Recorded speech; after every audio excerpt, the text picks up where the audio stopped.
After 4 witnesses, the defense one step closer to resting their case in the Boston Marathon bombing trial.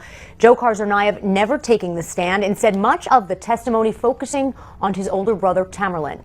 Hi, I'm Carolyn Costello in New York. Following this trial for us from Boston, ABC's Tom Yamas. Tom, thanks for joining us. Tom, the first full day of testimony today for the defense, but also their last. Who took the stand today?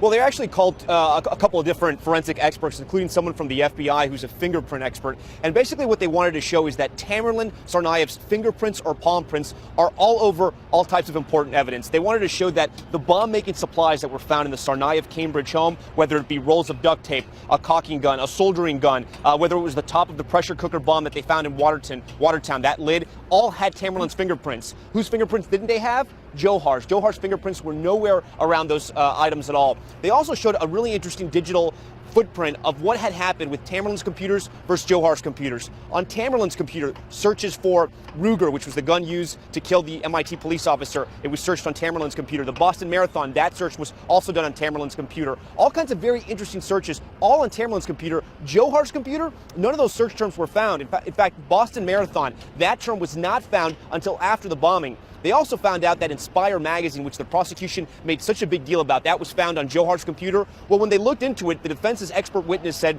that actually came from Tamerlan's computer originally. It was downloaded to a thumb drive. That thumb drive was then put into Dzhokhar's computer, and it was downloaded. Of course, the prosecution tried to rebut this, saying you never know when someone's using someone else's computer unless you have a camera on it, and they were able to point out at least one time Dzhokhar was using Tamerlan's computer. But they only used 4 witnesses, only 6 hours of testimony, when compared to the prosecution, 92 witnesses, 3 weeks of testimony. The defense wanted to lay their case out very quickly, that Tamerlan was in charge, and the evidence they showed today was definitely strong. Carolyn? Right. So, Tom, they're trying to distance Dzhokhar from the planning of this, trying to show he was influenced by his brother. That was the main purpose of this testimony today. That's correct, that he was a patsy. Mainly, he was following along Boylston Street. He was always tagging along, that he was just a puppet to Tamerlan, that Tamerlan was the one who allegedly constructed these bombs, who went out and bought the bombs, the bomb-making supplies, built the bombs, and then had Dzhokhar as his patsy to come along and plant the bomb. You know, the defense said, listen, Dzhokhar did plant the bomb. He was there every step of the way. The surveillance video shows that, but he was just a young man who was in the wrong place at the wrong time and who was under the spell of his older brother. As you watched the jurors today, Tom, what was their reaction to today's testimony after such an emotional and graphic day yesterday?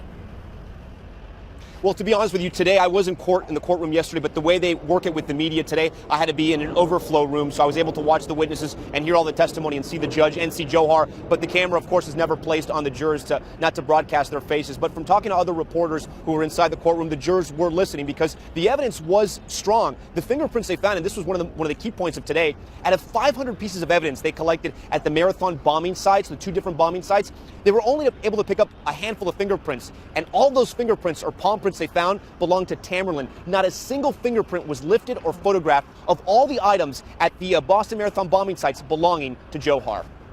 Okay, so it looks like the defense is not going to call any more witnesses. Can you give us a timeline of what happens next? Yeah, we're still kind of trying to figure out exactly what they're going to do. There's one more issue left. The defense wanted to show some photos. We don't know what the photos are. We don't know if the photos are evidence photos. We don't know if they're forensic photos. We don't know if they're character photos to show a different side of Dzhokhar we haven't seen yet, because so far the defense has not called a single character witness. Of the 4 witnesses they called, 2 were from the FBI and the other 2 were computer forensic experts. So we still don't know who really Dzhokhar Tsarnaev is. We've only heard from one friend throughout this entire trial, and he was a witness for the prosecution. So it'll be interesting to see what those photos show. The government, the prosecution, did not want those photos shown. The judge has yet to decide. We'll know right after lunch. All right. ABC's Tom Yamas with us from Boston. Thank you so much. And you can keep up with this story in real time by downloading the ABC News app and starring this story for exclusive updates on the go. I'm Carolyn Costello in New York.